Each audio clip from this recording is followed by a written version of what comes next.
오늘 우리는 모든 믿는 사람들에게 소개된 두 개의 집 앞에 있게 됩니다. 여러분 필요할 때는 집을 구하기도 하고 또 집을 소개받기도 하지 않습니까? 우리 앞에 두 종류의 전혀 다른 집이 모든 그리스도인들에게 주어져 있다는 사실을 배우게 됩니다. 먼저 본문 1절 말씀을 같이 읽어보겠습니다. 우리는 땅 위에 있는 우리의 장막집이 무너지면 하나님께서 지으신 집, 곧 손으로 지은 것이 아닌 하늘에 있는 영원한 집이 우리에게 있는 것을 알고 있습니다. 아멘. 두 개의 집이 있는데 먼저 소개하는 집은 장막집이라 그랬습니다. 스케누스, 말 그대로 천막, 텐트를 의미합니다. 장막집은 임시 거주지죠. 유목민들이 잠시 목초지를 찾아다니면서 이동할 때 머무는 공간, 그리고 군인들이 어떤 전투를 준비할 때 전쟁터에 나가면서 머무는 공간들이라 말할 수 있겠습니다. 사도 바울은 자신의 자비량 사역을 위해서 천막 깁는 일들을 해왔기 때문에 이 천막의 재질과 사용 목적에 대해서 누구보다 잘 알고 있었을 겁니다.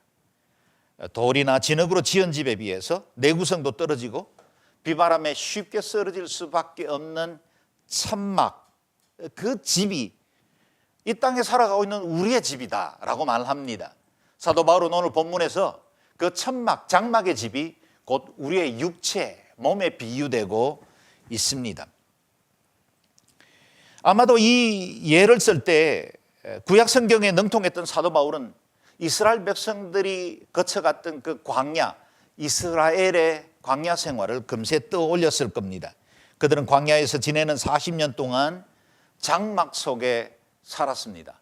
계속해서 이동해야 했기 때문에 그 40년 기간 동안은 그들은 텐트를 세우고 다시 접고 이동하는 일들이 반복되었을 겁니다. 언제 그 텐트, 장막 생활이 끝이 났을까요? 약속의 땅에 도착했을 때죠. 약속의 땅에 이르렀을 때 그들은 더 이상 장막 안에 거할 필요가 없게 된 것입니다. 분배받은 기업에 영구적으로 살게 되었던 그때 장막 생활은 마무리되게 되었습니다. 오늘 본문에서 사도 바울은 이 장막집을 이 땅에 살아가고 있는 우리의 육체에 비유하고 있습니다. 우리가 머무는 장막, 그 집은 질그릇 같아서 언젠가는 깨떨어질 것이고 또 쇠락하여 무너질 것이 틀림없습니다. 사람의 육체, 곧 그 사람은 아무리 건강관리를 잘하고 몸에 좋은 것 골라서 찾아 먹고 열심히 운동해도 점점 시간이 지나갈수록 쇠락해지고 병들고 약해지는 것입니다. 그리고 그 어느 날에 멀지 않는 장래에 생명이 다해 우리의 모든 장막을 벗어버릴 그날도 곧 다가오기도 합니다. 뿐만 아니라 사도 바울은 이 장막집들이 어느 날 일제히 무너지게 될 날이 있다는 사실도 오늘 본문을 통해서 보여주고 있습니다. 그날이 곧 예수 그리스도 다시 오는 날이죠. 그날에는 사람들이 의지하고 자랑하던 그 모든 것들이 다 순식간에 우주가 체질이 말려갈 때 그때 다 사라지게 될 것입니다. 지금 우리가 살고 있을 때는 좀 더 큰 평수의 집에서 살고 있는가? 좀 더 값비싼 자동차에 살고 있는가?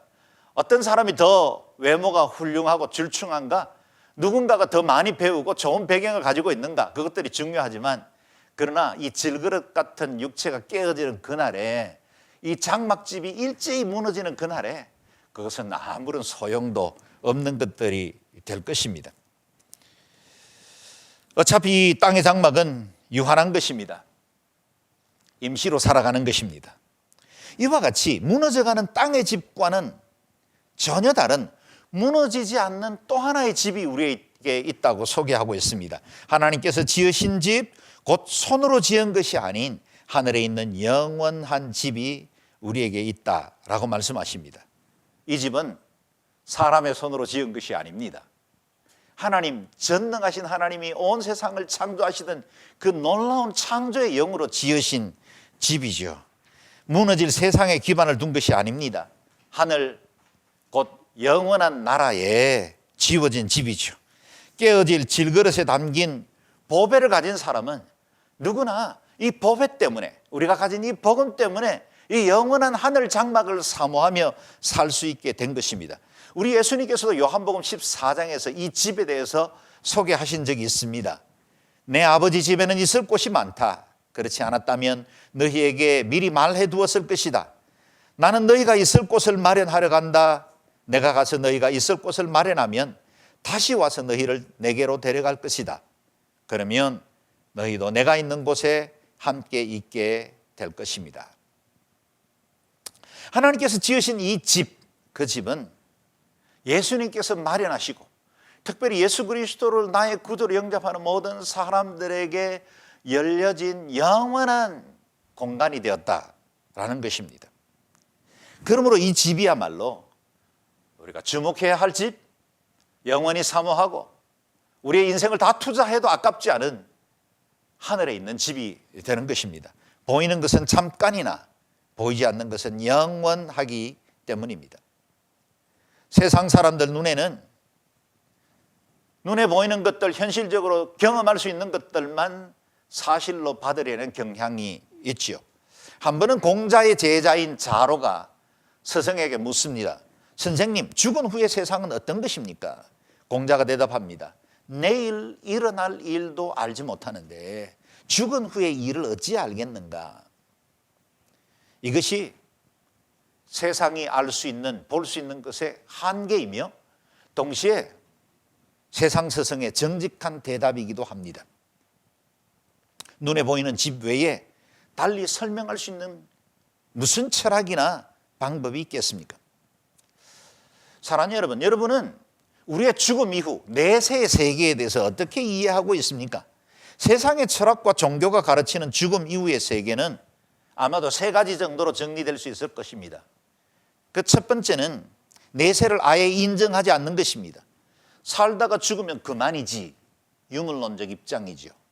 두 번째는 윤회적 사상이 있을 겁니다. 이생에서 살 때 행한 일에 따라 죽은 이후에 다른 존재로 태어나는 것입니다. 그래서 불교와 힌두교의 사상이 될 것이고 지금 우리가 쌓은 그 공덕에 따라서 이후에 다른 존재로 태어난다는 걸 믿는 부류가 있을 겁니다.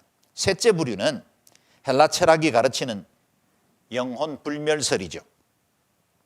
육체는 죽지만 영혼은 소멸되지 않고 이디아의 세계로 나아간다는 것입니다. 샤머니즘, 우리의 동양 철학에도 영혼 불멸이 없지 않습니다. 홀령은 죽으면 저성으로 가거나 아니면 원한이 맺혀 있는 홀령들은 구천을 떠돌아다니면서 원한을 갚는 그런 이야기들 우리는 전설로 들어보기도 했죠. 그렇다면 저와 여러분이 믿고 있는 하나님의 말씀, 이 성경 속에서 가르치는 내세, 우리가 맞이할 다음 세상은 어떤 것일까요? 오늘 본문 2절에서 4절이 이를 말해주고 있죠. 같이 읽어보겠습니다. 우리는 하늘로부터 오는 우리 집으로 덧입기를 간절히 사모하며 이 장막집에서 탄식하고 있습니다. 만일 우리가 이 장막을 벗을지라도 벗은 사람들로 발견되지 않을 것입니다. 우리는 이 장막에 살면서 무거운 짐을 지고 탄식하고 있습니다. 우리는 이 장막을 벗고자 하는 것이 아니라 그 위에 덧입고자 하는 것입니다. 이는 죽을 것이 생명에게 삼켜지게 하려는 것입니다. 아멘.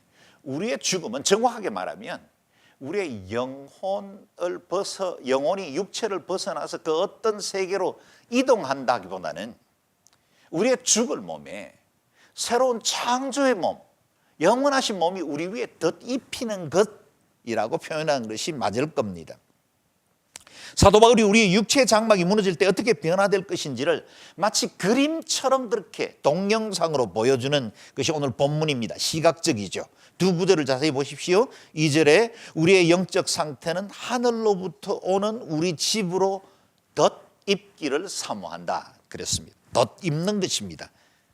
사람 손으로 만든 장막집이 무너지는 날 하늘로부터 임하는 그 영원한 집이 덧입는 것입니다. 마치 우리가 아침에 옷을 입고 옷을 벗는 것과 같은 그런 모습으로 표현합니다. 4절에도 우리는 이 장막을 벗고자 하는 것이 아니라 그 위에 덧입고자 하는 것이다 그랬습니다. 다시 말해 우리의 죽음은 옛 육체를 벗어버리는 것이 아니라 하늘의 새 은혜를 덧입는 것이다 라고 말할 수 있겠습니다. 이렇게 덧입어야 하는 이유를 설명하고 있죠. 이 새 장막으로 덧입어야 이 장막을 벗을지라도 벗은 사람들로 발견되지 않을 것이기 때문이라는 겁니다.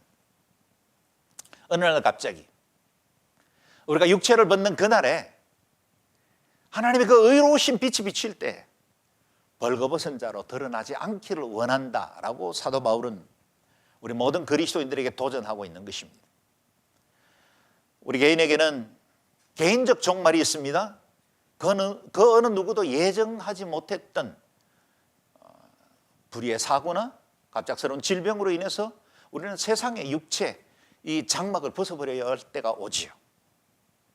예고하는 것 아닙니다. 어느 날 갑자기 옵니다.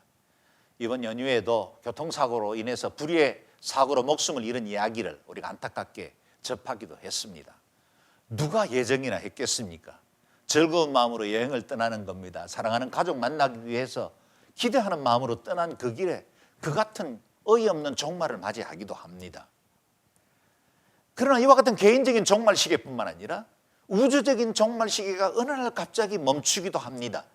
예수 그리스도 다시 오시는 그날에 모든 사람들은 자신이 살아온 그 모든 날들을 순간적으로 하나님 앞에 내보여야 하는 날이 될 텐데, 그때 벌거벗은 자로 자신을 보이지 않게 하는 것이 중요합니다.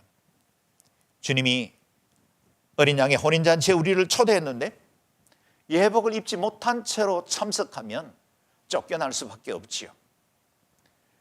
주님의 그 다시 오심을 신랑 되심으로 우리가 맞이해야 하는데, 기름을 준비하지 못한 어리석은 다섯 처녀처럼 신랑의 그 닫혀진 문 앞에서 슬피 울며 일을 가는 것은 참으로 슬픈 일이 될 것입니다. 그것이 바로 벌거벗은 채로 드러나게 되는 것이겠죠.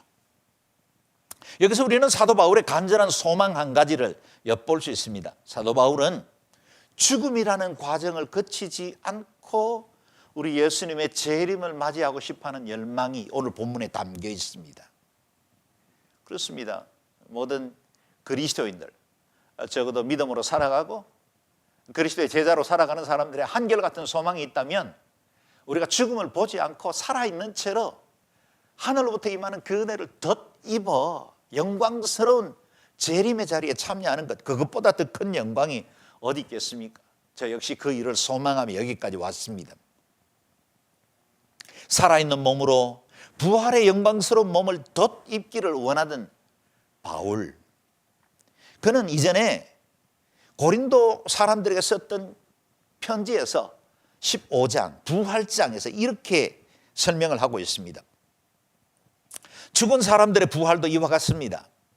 썩을 몸으로 묻히지만 썩지 않을 것으로 살아납니다. 비천한 가운데 묻히지만 영광 가운데 살아납니다. 약한 사람으로 묻히지만 강한 사람으로 살아납니다. 자연의 몸으로 묻히지만 영적인 몸으로 살아납니다. 자연의 몸이 있다면 영적인 몸도 있습니다. 땅의 장막과 이후에 덧입게 될 하늘 장막이 비교되어 있습니다. 우리의 육체, 곧 우리가 경험하고 느끼고 매일매일 경험하는 이 우리의 몸이 있지만, 또 동시에 영원한 영적인 몸, 새 생명의 몸도 있습니다. 개역 개정에는 그것을 신령한 몸이라고 표현했고, 오늘 본문에는 영적인 몸이라 그렇게 표현했습니다. 그것은 윤회해서 다시 태어나는 몸도 아닙니다. 어디를 떠돌아다니는 홀령 상태도 아닙니다. 부활하신 예수님께서 입으셨던 그 영적인 몸, 그 몸을 우리도 동일하게 입게 될 것이라고 말씀하고 있는 것입니다. 그것을 부활체라 부를 수 있겠습니다. 여러분, 이런 의구심을 가져본 적이 없습니까? 예수님께서 부활하신 그 아침에 그토록 주님을 사모하고 따르던 마리아가 향유를 들고 장사 지낼 그 묘지로 갔다가 우리 주님 부활하셔서 그 곁에 서셨는데도 그 주님을 알아보지 못한 겁니다. 이상하지 않아요? 예수님을 따르는 제자 두 사람이 엠마오로 가는 그 길에 실망과 낙담을 안고 돌아가던 그 길에 부활하신 주님이 함께 동행하면서 그리스도가 십자가에 못 박히고 또다시 사흘 만에 부활할 것이라는 말씀들을 전해주고 있는데도 그분이 예수라는 걸 알지 못했습니다. 물론 1차적으로는 그들의 영안이 열리지 않은 것이죠. 그들 안에 부활이라는 너무나 엄청난 새로운 세계에 대해서 받아들일 수 있는 마음조차 없었기 때문에 그들이 이 부활을 받아들이지 못한 것일 수도 있습니다. 그러나 또 다른 중요한 이유가 있다면, 우리 예수님은 이전의 육체와 같은 몸은 아니었다는 겁니다. 여러분 생각해 보십시오. 우리 주님이 십자가에 못 박혀 돌아가신 이후에 무덤에 누있습니다. 그리고 사흘 만에 부활하셨을 때 그 몸은 그대로 골고다 어느 무덤 안에 있고 영혼만 빠져나와서 제자들을 만난 것입니까? 그렇지 않습니다. 그분의 이 땅에 계셨던 육체 그대로 부활하셨습니다. 그래서 도마에게 두 손을 내어 보이시면서 네 손가락으로 못 박힌 내 손을 만져보라고 말씀하시죠. 창으로 찔린 그 허리를 만져보라고 말씀하십니다. 우리 주님은 육체로 부활하셨습니다. 동시에 그분은 제자들이 다락방에서 두려워 숨어 문을 꽁꽁 걸어 잠그고 있었는데 그 사이에 나타나셨습니다. 모든 공간 물질적인 것들의 한계를 뛰어넘으시죠. 갈릴리에 계시다가 예루살렘에, 그리고 예루살렘에 계시던 분이 갈릴리에 나타나시기도 하십니다. 전혀 우리와는 다른 몸입니다. 그런데 육체를 가졌습니다. 오늘 사도 바울이 소망했던 바로 그 몸이 바로 이런 상태가 아닐까요? 우리의 육체, 옛 과거를 가지고 있지만 그 위에 우리의 모든 죄도 허물도 이전에 우리의 저주받은 인생들도 다 덮어버리는 하나님의 은혜, 그 하늘로부터 임하는 장막이 우리를 뒤덮은 것입니다. 그래서 이전의 모든 죄악들이 주님의 그 심판대 앞에 나갔을 때 다 지워지고 의로운 자라 칭함을 받도록 만들어주신 것입니다. 우리 예수님은 부활의 첫 열매라고 말씀하셨죠. 부활의 첫 열매라면 이어진 본격적인 추수에 맺어질 열매도 있지요. 그 열매가 누구일까요? 바로 저와 여러분인 것입니다. 그러므로 우리도 어느 날 육체의 장막을 벗게 되는 날에 부활하신 예수님과 같은 영적인 몸을 입게 될 것입니다. 이와 같이 옛 몸에 새 몸이 덧입힘을 받습니다. 그러므로 지금 우리가 입고 있는 이 몸이 병들거나 혹은 장애가 있거나 혹 우리 중에는 내 외모에 마음에 들지 않거나 마음에 들거나 그 어떤 형태의 생각을 가지고 있든지 그건 상관없습니다. 왜냐하면 우리는 새로운 몸을 덧입게 될 것이기 때문입니다. 그렇다면 사도 바울이 이렇게 새롭게 덧입게 될 그 몸을 사모하는데 왜 말씀에서 여러 번 탄식한다는 고백을 해야만 했을까요? 이 장막집에서 탄식하고 있습니다 라고 고백하죠. 이 육신의 장막집에서 하는 동안 탄식하며 새 장막을 덧입기를 기다리고 있다고 말씀하십니다. 4절에는 좀 더 구체적으로 고백하고 있지요. 우리는 이 장막에 살면서 무거운 짐을 지고 탄식하고 있습니다. 이 탄식은 단순히 사도 바울이 복음을 전하던 중에 당하는 고난이나 여러 가지 환난, 시련 때문에 이 땅을 빨리 벗어버리고 이 육체를 벗어나 영광스러운 몸을 덧입기를 원합니다. 그런 고백이 아닙니다. 장차 덧입게 될 그 영광스러운 몸을 간절히 사모하는 자들만 경험할 수 있는 탄식함입니다. 그 탄식은 강렬한 염원이죠. 사모함입니다.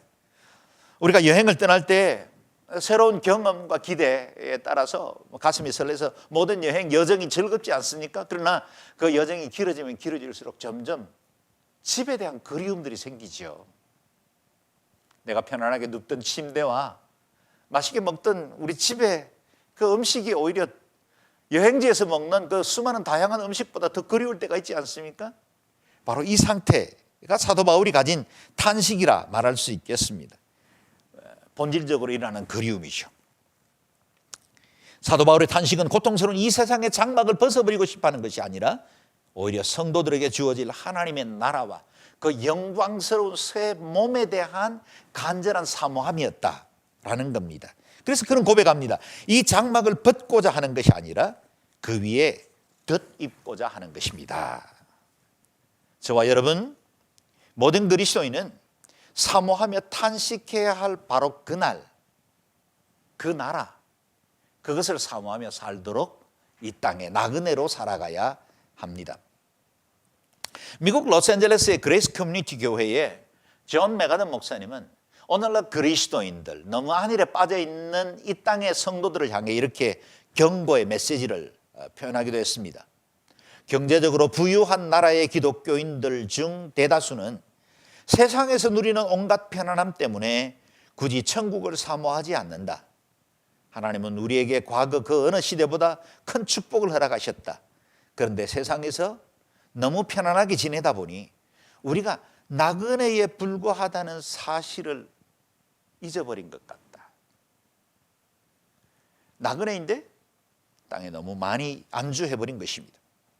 이것이 미국의 성도들, 햇살이 좋은 남캘리포니아에 살아가는 사람들에게만 주어진 메시지입니까? 오늘날 많은 것들로 복을 누리고 살고 있는 우리 한국 그리스도인들을 향한 동일한 메시지가 아닐까요? 우리가 하늘나라에 대한 믿음이 진짜라면, 그래서 저와 여러분이 정말 천국을 제대로 믿는다면 이 땅에서 아무리 많은 것들을 누리고 편안하고 모든 것들이 잘 되고 형통하더라도 우리 심령 속의 깊은 본질은 언제나 한 부분을 향하게 되어 있습니다. 영원한 하나님의 나라입니다. 그 천국을 사모하며 살게 되어 있습니다. 요즘 서점가에 그리고 인터넷 블로그나 유튜브에 조회수가 대체로 많은 글의 제목들이 이렇게 많이 달립니다. 죽기 전에 꼭 땡땡땡. 인터넷에서 검색해보면 죽기 전에 꼭이라는 말만 쳐도 그 아래 수많은 글들이 달립니다. 몇 개만 소개하면 이렇습니다. 죽기 전에 꼭 가봐야 할 여행지 백선, 죽기 전에 꼭 봐야 할 영화 백선, 죽기 전에 꼭 봐야 할 세계의 절경들, 죽기 전에 읽어야 할 책 100권. 이런 제목들의 전제가 뭘까요? 죽기 전에, 죽으면 끝이기 때문에 그 이후에는 더 이상 누릴 수 없으니 이 땅에 있는 동안에 꼭 누리고 즐기고 너희들이 하고 싶은 경험들 해보라. 그것들이 전제되어 있는 것입니다. 그러나 여러분, 저는 여러분에게 이와 같은 도전을 하고 싶습니다. 우리가 죽기 전에 꼭 읽어야 할 한 권의 책이 있다면 그것은 바로 하나님의 말씀, 성경입니다. 죽음 이후의 세계에 대해 완벽하게 안내해 줄 수 있는 유일한 책이 바로 하나님의 말씀인 성경이기 때문입니다. 그렇다면 우리에게 하늘로부터 임하는 새로운 집을 누가 보증할까요? 무엇이 증거할까요? 5절에서 8절 말씀이 이것을 말해주고 있습니다. 우리를 위해 이것을 이루어주시고 우리에게 성령이라는 보증을 주신 분은 하나님이십니다. 그러므로 우리는 항상 담대합니다. 우리가 몸 안에 거하는 동안에는 주에게서 떠나 따로 거한다는 것을 압니다. 우리는 믿음으로 행하고 보는 것으로 행하지 않습니다. 우리가 담대하게 원하는 것은 차라리 몸을 떠나 주와 함께 거하는 것입니다. 아멘. 우리가 부활해서 영광스러운 하나님의 나라에 임할 수 있다는 이 보증은 누가 하십니까? 제가 합니까? 어느 세상에 누군가 어느 조직이 말하고 있습니까? 그렇지 않습니다. 성령님이 합니다. 우리의 행위나 공로가 아닙니다. 종교적인 의나 수양이 아니라고 합니다. 내가 좀 더 멋진 삶, 많은 사람들에게 인격적인 대우를 받고 또 많은 사람들에게 베푸는 내 삶의 인격으로부터 주어지는 것이 아닙니다. 종교적인 의가 아닙니다. 성령께서 우리가 받을 미래의 영광스러운 하늘집을 보증해 주십니다. 우리가 처음 예수를 믿을 때도 성령께서 예수 그리스도를 주라 시인하게 하셨고 또 우리의 믿음이 자라날 때 하나님을 아바 아버지라 부르게 하신 분이 성령님이십니다. 동시에 아직은 도달하지 않았지만 아직은 우리가 누리지고 있지 못하지만 영원한 천국에서 누리게 될 덧입게 될 새 옷도 영원한 하나님의 나라도 성령님이 보증하십니다. 그래서 이 성령님의 은혜를 견고하게 믿고 있었던 사도 바울은 두 번이나 담대함을 고백하고 있습니다. 우리는 항상 담대합니다. 8절에도 우리가 담대하게 원하는 것은 그랬습니다. 비록 육신의 장막 안에 머물 때는 주께서 우리 안에 때로는 은혜로 임하는 것 같고 때로는 여러 가지 환경과 상황 때문에 너무 아파서 믿음들이 점점 약해지기도 하지만 그러나 우리가 장차 어느 날 주님과 온전한 연합을 이루고 이 땅의 모든 수고와 눈물을 그칠 그 날이 있다는 것을 성령님께서 보증해 주기 때문에 그는 담대하게 이렇게 선언할 수 있었다는 것입니다. 바울의 고백이 무엇입니까? 우리는 믿음으로 행하고 보는 것으로 행하지 않습니다. 우리는 믿음으로 행하고 지금 눈앞에 있는 환경들, 현실들 때문에 내 삶의 방향이 결정되지 않습니다. 때로는 한눈 팔 수 있지만, 때로는 세상적인 것들이 매력적으로 보일 수 있지만, 우리가 진정으로 바라보는 것, 주목하는 것은 하나님의 나라입니다. 영원한 새 언약의 약속입니다 라고 고백하는 겁니다. 그래서 저와 여러분, 이 연휴가 끝나는 즈음에 저와 여러분 이 사도 바울의 고백을 함께 했으면 좋겠습니다. 한번 따라해 보실까요? 우리는 믿음으로 행하고 보는 것으로 행하지 않습니다.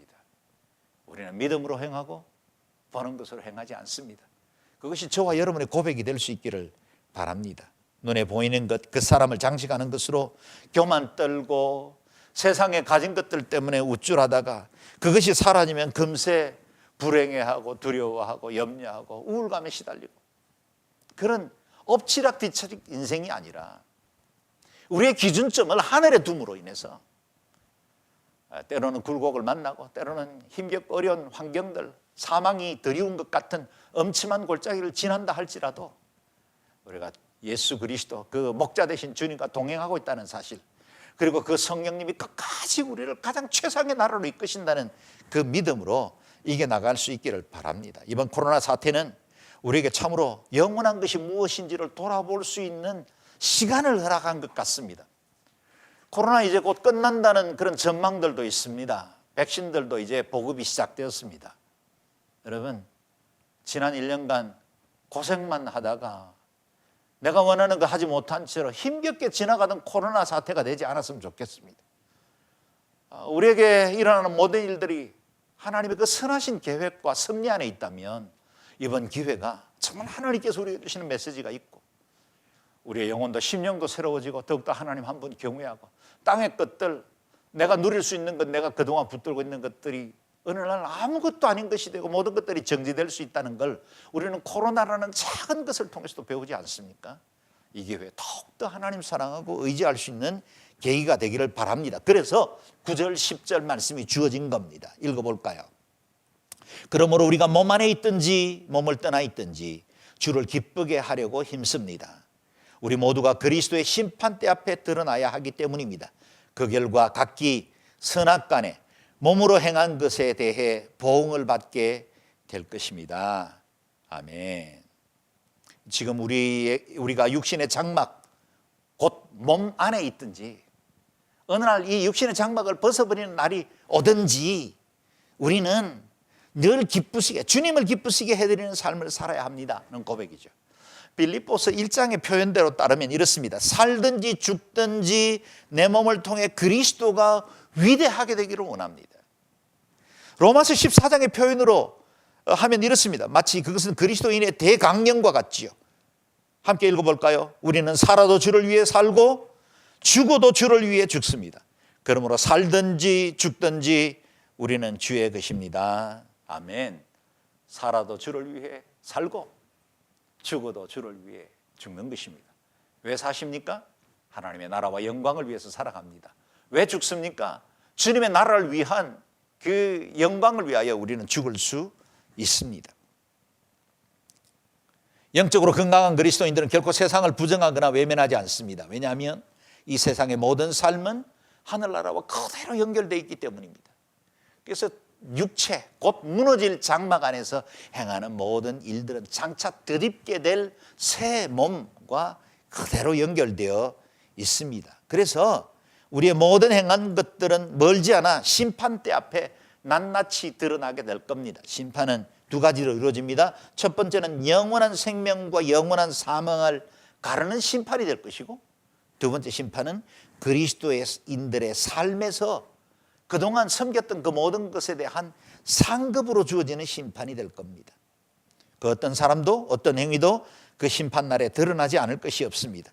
아무것도 숨길 것이 없습니다. 아무것도 그냥 지나가는 것 없습니다. 우리가 매일매일 경험하는 모든 것들은 하나님의 그 불꽃 같은 눈 안에 살아가고 있습니다. 그러므로 더욱더 가치 있고 영원한 것을 위해서 살아갑시다. 잠시 있다가 사라질 이 땅의 장막 위에서 모든 시간과 에너지 낭비하다가 거룩하고 영광스러운 것 놓치는 불행이 없기를 바랍니다. 사랑하는 여러분, 어쩌면 우리는 유보된 행복을 위해서 살아가는 사람들입니다. 저와 여러분에게 아직 가장 좋은 날은 오지 않았습니다. 행복하십니까? 즐거운 일들 만납니까? 그러나 아직 가장 좋은 날은 오지 않았습니다. 그날은 마지막 날 예수 그리스도 다시 오시는 그날에 우리가 주님의 그 의로우심을 힘입어 주의 보좌 앞에 서는 그날에 그 최상의 날이 임하게 될 것입니다. 그날을 향하여 오늘도 믿음으로 최선을 다하여 승리하는 하나님의 사람들 되시기를 주의 이름으로 축원합니다. 기도하겠습니다. 존귀하신 하나님, 장차 무너질 땅의 장막을 위해서 살지 않게 해주시고 영원한 하나님의 나라, 그 영광의 나라를 소망하며 살게 하시고 이 일을 위하여 이 땅에 있는 동안에 살든지 죽든지 그리스도 한 분만 존귀케 하는 일에 쓰임받는 하나님의 사람들로 살게 하여 주옵소서. 남은 연휴 가운데도 위로와 회복 있게 해주시고 무엇보다 예배에 실패하지 않도록 예배자로 온전히 서는 복된 주일 되게 하여 주옵소서. 감사드리옵고 예수님 존귀하신 이름으로 기도드리옵나이다. 아멘.